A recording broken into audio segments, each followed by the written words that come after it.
one here shocked me massively. Things cost so much more than you think they would. I know when you look on Alibaba, you think, wow, that's actually really cheap. It's only a couple of dollars. I can put a 50% markup on it and then sell that and make a huge profit. No, you actually need to consider the cost just to ship it to Australia is huge. And then you need to consider things like packaging, sending it out to your customers if you're putting those costs through the business. So for us, we offer free express shipping, so we cover that cost of our customers.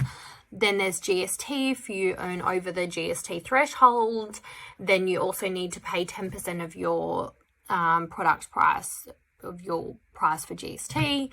And then there's things like the boxes that you post out in, and then you've got, that's just to have the product really and send it to the customer, but then you need to market it, and then you need software, and then you need to pay fees for your website, and then you have to have developers, and like for us, we have someone looking at our site speed every month, so that's additional fees. So there's so many things to consider when you're looking at just that product for a couple of dollars that you don't normally think about. But that one for me was huge, is realizing the actual cost.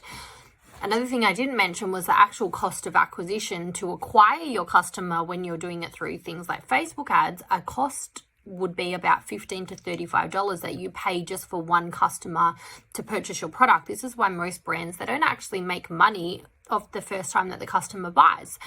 And that's why a lot of brands, they don't make a profit the first time, but they use that to their advantage for customers to make repeat purchases, and then that's when they actually start making money.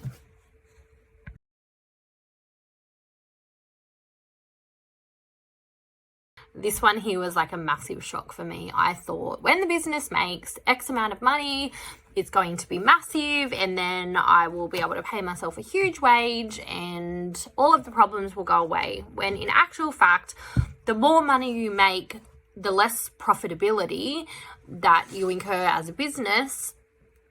Not always, but generally in a sense of like if you're using Facebook ads, the more money that you spend on Facebook ads, the lower the profitability on that and those kind of things. But in an overall sense, the more money that your business makes, the more costs it incurs. So for example, if you are selling a huge amount of product, then you're going to probably need a warehouse to put your product in, which incurs a warehousing fee. And then you need staff to be able to pack the orders because you've got so many orders now, and you need staff to handle more administration tasks, all of your customers that are emailing or whatever. So the more orders that you have, hence the more money comes in, the more money going out as well.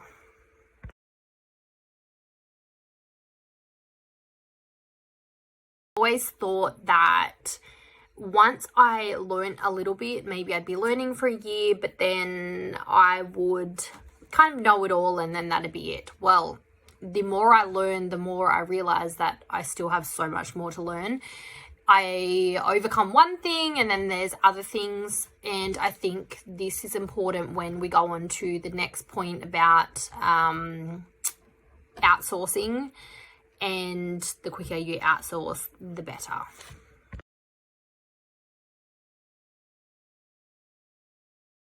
I've done so much work on mindset, and if you follow entrepreneurs, I don't really like that word, but business owners, a lot of the foundation to a successful business is actually the right mindset. So if you are having negative thoughts, if you've got a lot of shit that you need to clear in your head around like your thought patterns, then it's going to be very difficult for you to create a successful business when you've got those negative thought patterns. So I personally have done so much work around mindset. I'm not an area of expertise in this. I do have a friend who I will be featuring called Renee. She's a quantum healer. She does a lot with mindset, NLP, that's neuro-linguistic programming, the way that your brain pattern works. So I'll get her to delve deeper into that kind of stuff, but it is so important to clear all of that shit.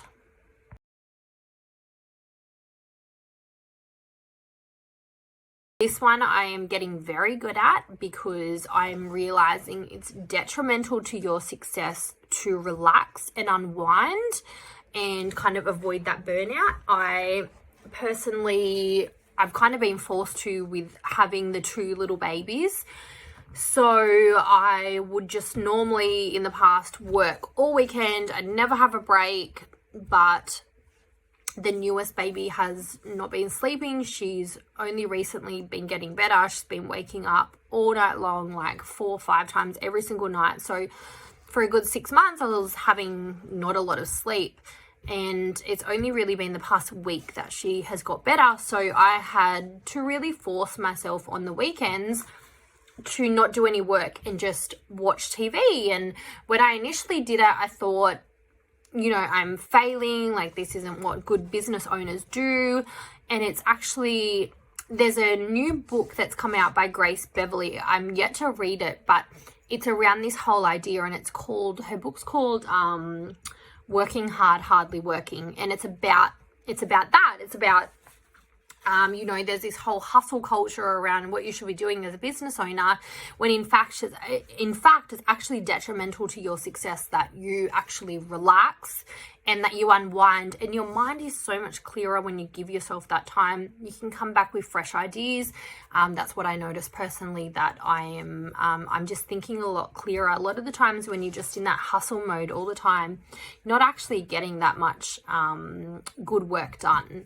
So I think that is so important, and I'm so happy that more people are speaking out about this, because it's just something that has just been ingrained in us. And I guess the field is very male dominated, and there's a lot of that masculine hustle culture around it. So it is nice to see that it is becoming the norm to actually relax and unwind.